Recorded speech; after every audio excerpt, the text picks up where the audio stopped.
निर्माण या संरचना के आधार पर शब्द। निर्माण का मतलब होता है कि किसी शब्द का निर्माण किस तरीके से हुआ है, उस शब्द बनाया कैसा गया है।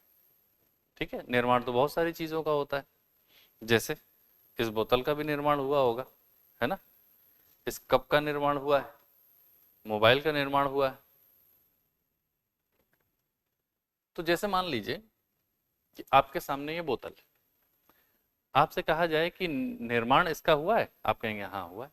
आपसे कहा जाएगा अच्छा इसका निर्माण हुआ तो इसकी संरचना कैसी है, तो आप कहेंगे बेलनाकार है, क्योंकि ये बेलन जैसा है, सिलेंडर जैसा है, तो सिलिंड्रिकल है, इसका शेप क्या है, सिलिंड्रिकल है, यही तो कहेंगे ना।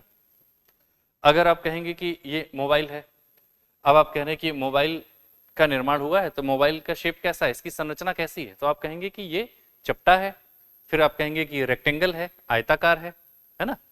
तो इस तरीके से क्या होगा कि आप बताते रहेंगे कि ये ऐसा बना है, ये वैसा बना है।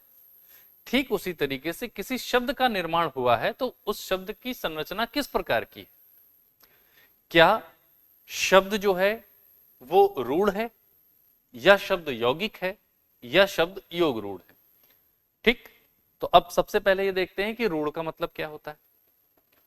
रूढ़ शब्द ऐसे शब्दों को कहते हैं जो शब्द अपनी न्यूनतम अवस्था में होते हैं, मतलब अगर उस शब्द की ध्वनियों को अलग किया जाए तो वो शब्द फिर जो है वो ध्वनियां कोई अर्थ नहीं देंगी, वो निरर्थक हो जाएंगी। जैसे मैं आपको समझा रहा हूं, ठीक है, देखिए जैसे मान लीजिए कि एक शब्द है, आपसे कहा जाए हिमालय, ठीक है, एक शब्द है हिमालय। अब इस शब्द को अगर हम तोड़ना चाहें तो कहां से तोड़ सकते हैं, एक शब्द है हिम और एक शब्द है आलय। इसका मतलब ये जो हिमालय शब्द है ये इन दो शब्दों के योग से बना है, एक शब्द हिम है और एक शब्द आलय है। इट मींस इसकी संरचना कैसी है, इसकी, तो ये एक यौगिक शब्द है।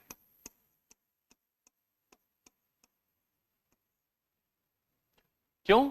क्योंकि इसका निर्माण इन दो शब्दों के योग से हुआ है। क्लियर? और इन दो शब्दों के योग में भी ये है कि इसके लास्ट में ये वाला शब्द अ स्वर पर खत्म हो रहा है और ये वाला शब्द बड़े आ स्वर से शुरू हो रहा है। तो ये दोनों मिले तो वर्णमाला आप पढ़ करके आए हैं कि इनके मिलने से क्या हो गया है, बड़ा आ हो गया है। इसका मतलब हम कह सकते हैं कि इन दो वर्णों के मिलाने से ये दो शब्द आपस में मिल गए हैं। ऐसा हो भी सकता है कि दो शब्द मिलाएं हम तो ये वर्ण मिल जाए, और ऐसा भी हो सकता है कि ना मिले। जैसे मान लीजिए हमने यहां पर एक शब्द लिखा एक और एक शब्द लिखा दंत। ये बताइए दो अलग अलग शब्द हैं या नहीं? एक यानी वन, दंत मतलब दांत, दो अलग अलग वर्ड्स हैं ना। अब इस वर्ड में अगर देखें तो इसका एंड कहां पर हो रहा है, अ पर, और इसकी शुरुआत कहां से हो रही है, द से। तो अ और द से रिलेटेड कोई रूल है नहीं, जो हम लोग पढ़ेंगे भी आगे चल करके संधियों के नियम, तो हम पाएंगे कि अ और द को लेकर के कोई रूल नहीं है। इट मींस यहां पर अक्षर वाला मामला नहीं हो पा रहा है, ये वाला सिस्टम काम नहीं कर रहा है, बल्कि सीधे सीधे दोनों शब्दों को जोड़ करके लिखा जाता है, एक दंत, ऐसे। ठीक है, लेकिन यहां पर काम कर रहा है और शब्द क्या बन गया है, हिमालय। क्लियर है यहां पर? ठीक, अब अगर आपसे कहा जाए कि ये बताइए ये एक दंत शब्द जो है वो कैसा है, तो आप कहेंगे दो शब्दों के योग से बना है, तो इसका निर्माण जो हुआ है वो दो शब्दों के योग से हुआ है, इसलिए ये क्या है, ये एक यौगिक शब्द है। ठीक है भाई, यौगिक। लेकिन अब आपसे अगर ये पूछा जाए कि ये बताओ ये वाला शब्द जो है, ये या फिर ये वाला शब्द जो है ये कैसा है, या ये शब्द कैसा है, ये शब्द कैसा है, क्या ये भी जोड़ करके बनाया गया है? नहीं, ये जोड़ के नहीं बना। इट मीन्स ये ऐसे का ऐसा ही है। तो ये क्या है? रूढ़। ये क्या है? रूढ़। ये क्या है? रूढ़।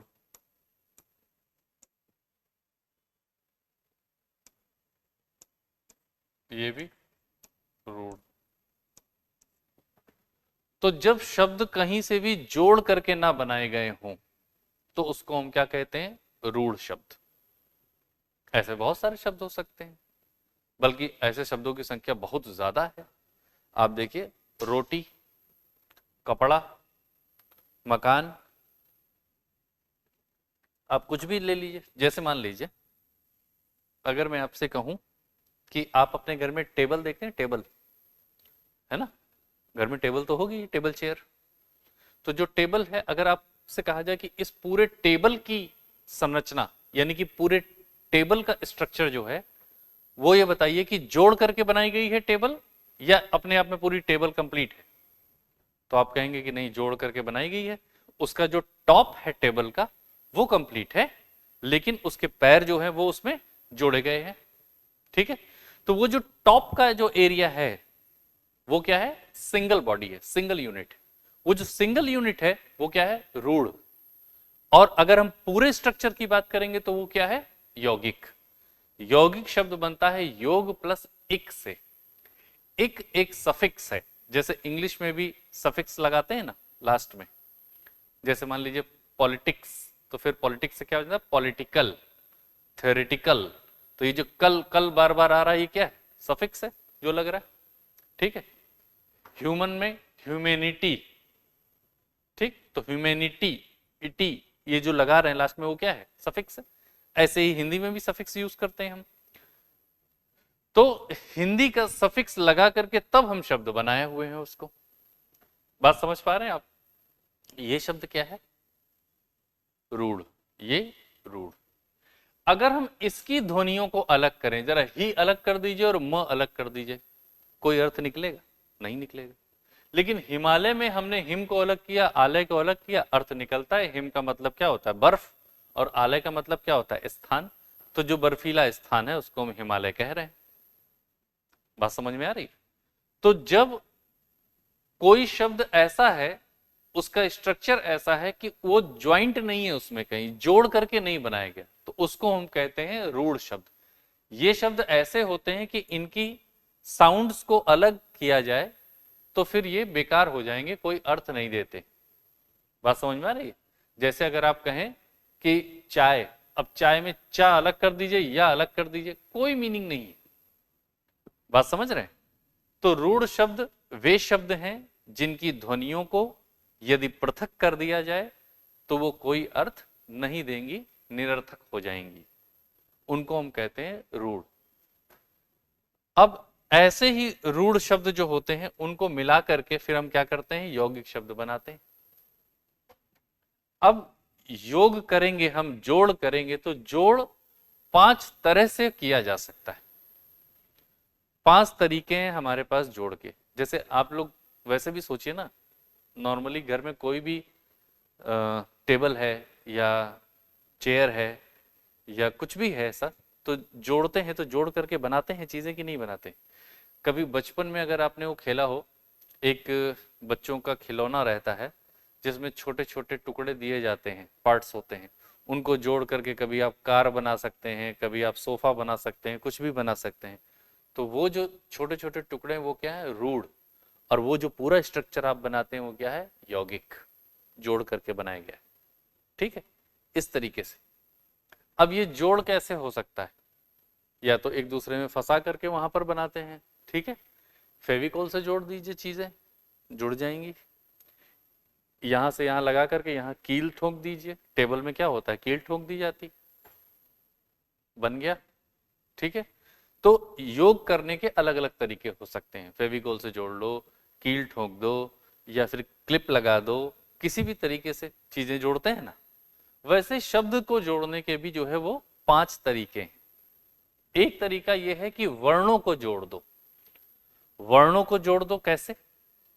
जो शब्द आपने पहले लिखा हुआ है उस शब्द का अंतिम अक्षर और जो शब्द आपने बाद में लिखा हुआ है उस शब्द का शुरुआती अक्षर, इन दोनों अक्षरों के पास आने पर जो चेंज आएगा उस चेंज को हम कहते हैं कंजंक्शन, या हिंदी में उसी को हम कहते हैं संधि। वो है ये। क्लियर है? यहां पर जैसे इस शब्द में हुआ था, इसके एंड में आ रहा था अ, इसके एंड में आ रहा था बड़ा आ। छोटा आ और बड़ा आ मिल करके बना देते हैं क्या? बड़ा आ। तो इसलिए अब यहां पर ये हो गया है बड़ा आ। ठीक है, बात समझिएगा जरा।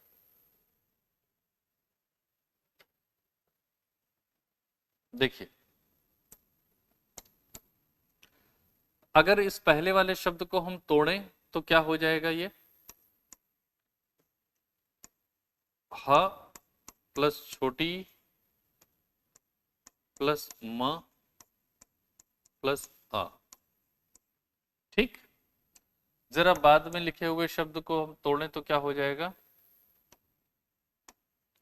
आ प्लस ल प्लस अ प्लस य और प्लस आ। हो गया? ये क्या बन गया? आलय। और ये क्या है? हिम। अब देखिए, ये दोनों आए हैं पास में और ये दोनों मिलकर के क्या बन गए? बड़ा। ठीक है, अब जरा सबको जोड़िए। तो इधर जोड़ेंगे तो अब ये क्या हो जाएगा? यहां से यहां तक जरा जोड़िए। तो इसको जोड़ेंगे तो क्या बन जाएगा? ये ठीक। और ये अब इसके साथ जुड़ेगा तो ये क्या हो जाएगा? म पे बड़े आ की मात्रा आएगी तो क्या हो जाएगा? म। और ये जुड़ेगा तो क्या है? ल। और ये जुड़ेगा तो क्या हो जाएगा? य। तो अब जरा सबको जोड़ लीजिए। तो सबको जोड़ करके ये क्या बन जाएगा? यहां से लेके यहां तक जरा जोड़िए तो क्या बनेगा?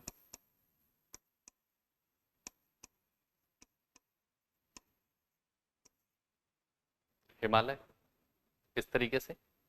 तो हुआ क्या है? इसका लास्ट और इसका स्टार्टिंग, ये दोनों पास पास आए और ये एक नया चेंज आया और चेंज आने के बाद फिर सारे को जोड़ करके एक साथ लिख दिया तो क्या बना? हिमालय शब्द। इट मींस यहां पर क्या हो रहा है? हम लोग दो वर्णों को जोड़ ले रहे हैं। ये जो वर्णों के पास आने पर जो चेंज आता है वो क्या कहलाता है? संधि। इसको इंग्लिश में क्या कहते हैं? कंजंक्शन।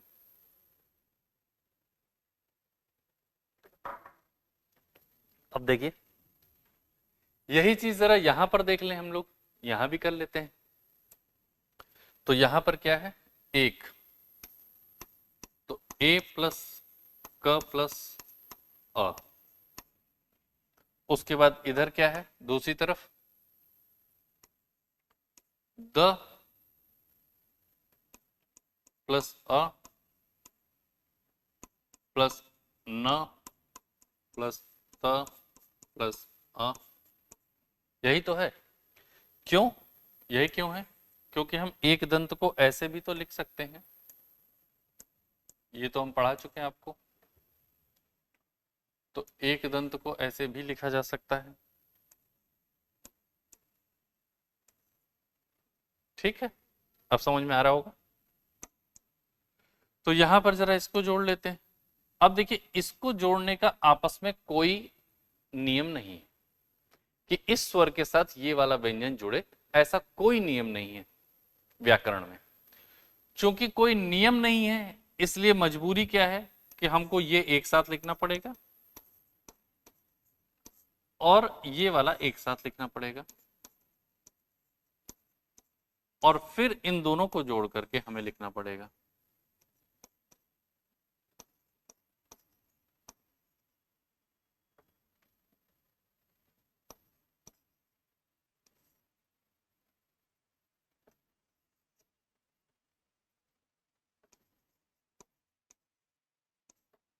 ऐसे एक दंत, इस तरह से। इट मींस यहां पर अगर हम देखें तो यहां पर इस जगह पर कोई जोड़ पॉसिबल नहीं हुआ है वर्णों का। केवल क्या हुआ है, एक शब्द और दूसरा शब्द आपस में जोड़ करके लिखे गए।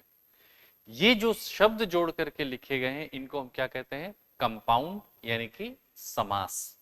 ठीक है, समास का मतलब है दो शब्दों का योग। समास का लिटरल मीनिंग ही होता है योग, जोड़। तो यहां पर भी जोड़ हुआ है दो शब्दों का, यहां भी दो शब्दों का ही जोड़ हुआ है, हिम और आलय का। लेकिन हिम और आलय का जोड़ होने के क्रम में हो क्या गया कि इसका अंतिम अक्षर और इसका शुरुआती अक्षर भी मिल करके बदलाव ले आ रहे हैं, चेंज हो जा रहे हैं। अगर ये चेंज हो गया तो क्या होगा, संधि। और अगर ये चेंज नहीं हुआ, केवल शब्द जुड़े, तो क्या हुआ, समास। इसका मतलब यह हुआ कि समास होते समय संधि हो भी सकती है और नहीं भी हो सकती। समास यहां भी है, समास यहां भी, क्योंकि दो शब्द यहां भी जुड़े हैं, दो शब्द यहां भी जुड़े। समास दोनों जगहों पर है, लेकिन संधि केवल यहीं पर हो पाई है, यहां नहीं हो पाई। क्यों? क्योंकि यहां पर अ और द के जोड़ने का कोई नियम नहीं है, जबकि यहां पर अ और आ को जोड़ने का नियम है। वो नियम हम लोग संधि में पढ़ेंगे। ठीक है, बात समझ में आ रही? तो एक तरीका ये हो गया जोड़ का, एक तरीका ये हो गया जोड़ का, तो दो तरीके हो गए।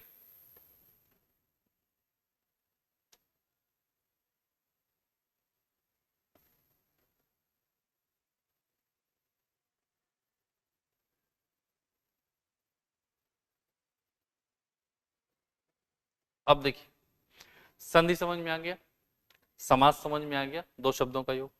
उसके बाद तीसरी चीज, उपसर्ग। उपसर्ग को इंग्लिश में कहते हैं प्रीफिक्स। प्री मतलब पहले, फिक्स मतलब जुड़ना। जो चीज पहले फिक्स की गई है, पहले जोड़ी गई है किसी शब्द के। खास बात क्या है कि ये शब्द नहीं होते हैं, शब्दांश होते हैं, यानी कि ये कंप्लीट वर्ड नहीं है, पार्ट ऑफ वर्ड होते हैं। तो एक ही शब्दांश कई शब्दों के साथ जुड़ सकता है। अब ये शब्दांश शब्द के स्टार्ट में जुड़ता है, इसको कहते हैं हम उपसर्ग। कैसे, देखते हैं। जैसे मान लीजिए कि आपने कहीं पर शब्द लिखा हुआ है उपयोगी। ठीक है, अब उपयोगी में आपने स्टार्ट में जोड़ दिया अन। तो अब ये जो आधा ना है, ये आधा ना और ये उ मिलकर के क्या हो जाएंगे, नू। तो शब्द क्या बन जाएगा, पूरा अनु, और उसके बाद जो बचा हुआ पयोगी।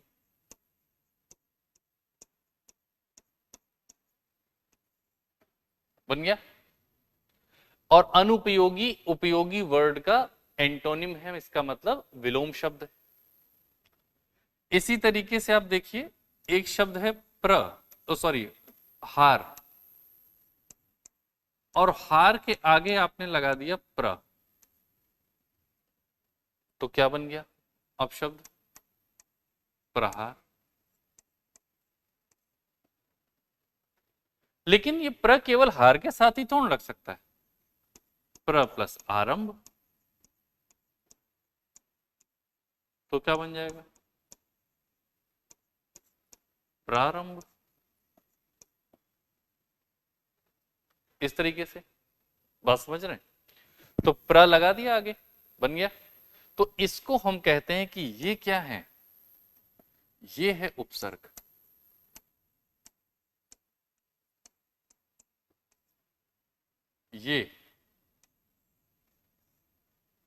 ये क्या है, उपसर्ग।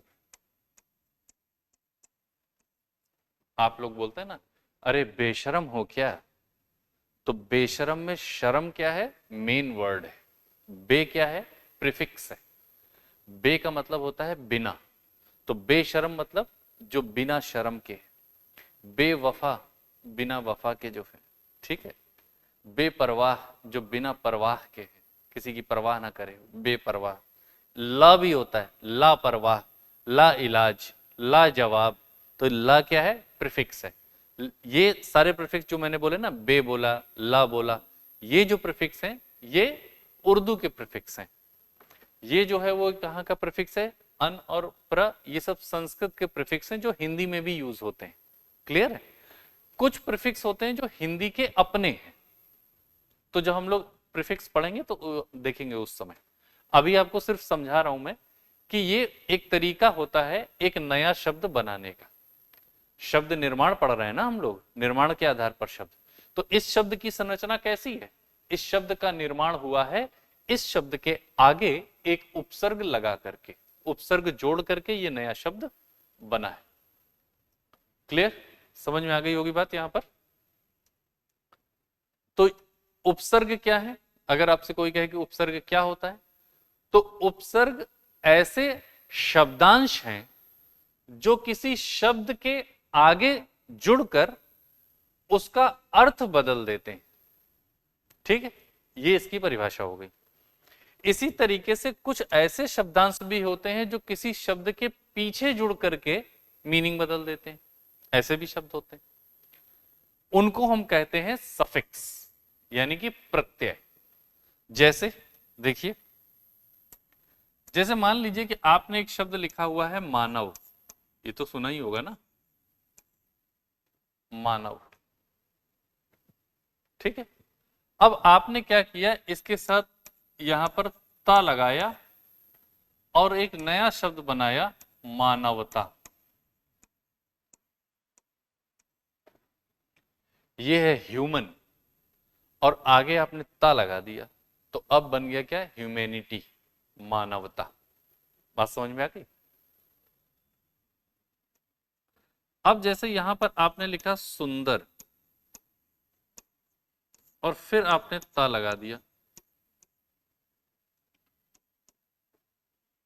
अब बन गया सुंदरता।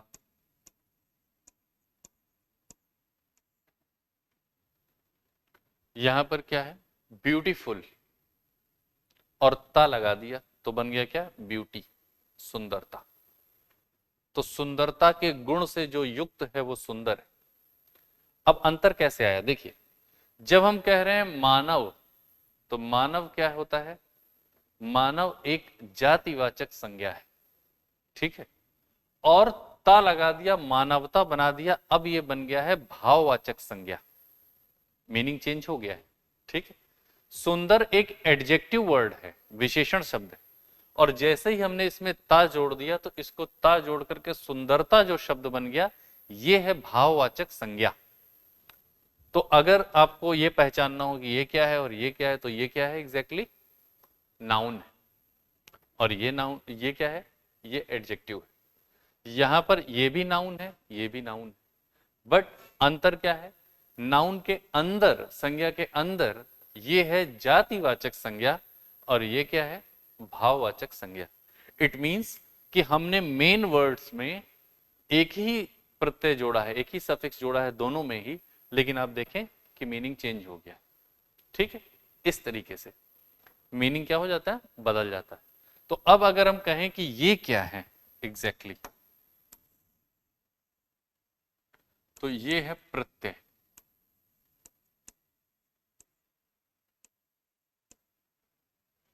तो प्रत्यय को अगर डिफाइन करना हो कि प्रत्यय होते क्या हैं, तो क्या बताएंगे? प्रत्यय क्या होते हैं?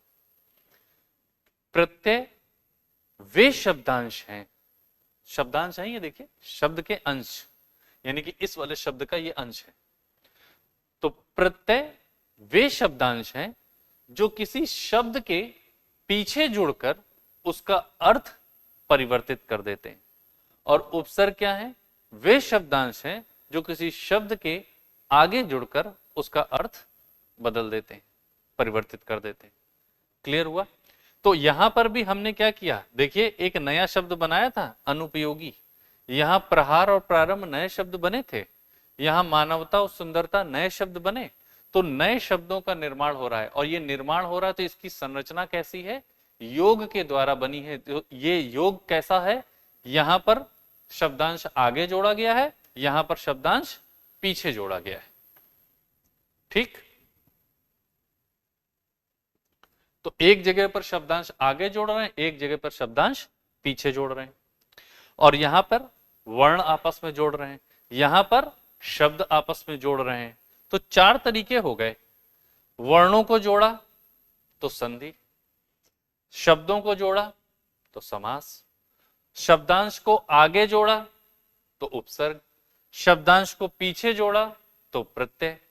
और कभी कभी ऐसा भी हो सकता है कि हम एक ही शब्द को 2 बार लिखें और बीच में हाइफन लगा दें। हाइफन शब्द सुना है ना, HYPHEN हाइफन। हाइफन को हिंदी में कहते हैं योजक चिन्ह, और योजक का मतलब होता है जोड़ने वाला। तो पंक्चुएशन में एक चीज आती है हाइफन, ठीक। पंक्चुएशन को हिंदी में कहते हैं विराम चिन्ह, और उसी विराम चिन्ह में कई विराम चिन्ह होते हैं। आप देखते हैं कॉमा होता है, इन्वर्टेड कॉमा होता है, ठीक है, एक्सक्लेमेशन का साइन होता है, क्वेश्चन मार्क होता है, तो ऐसे बहुत सारे होते हैं। तो उन्हीं में एक है हाइफन। हाइफन को हिंदी में कह रहे हैं योजक चिन्ह या सामासिक चिन्ह। समास का मतलब भी योग होता है, और योजक का मतलब भी हो गया क्या, जोड़ने वाला। तो जोड़ने वाले चिन्ह का यूज करके हम जब एक ही शब्द को दोबारा लिख करके जोड़ दें तो उसको कहते हैं द्विरुक्ति या फिर पुनरुक्त। ये कैसे होता है, देखिए कैसे होता है। जैसे आपने कहीं पर लिखा कि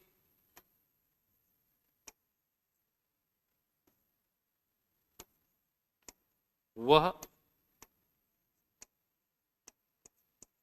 घड़ी देख रहा था।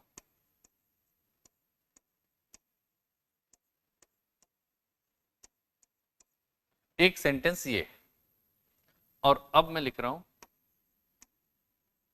वह घड़ी घड़ी देख रहा था।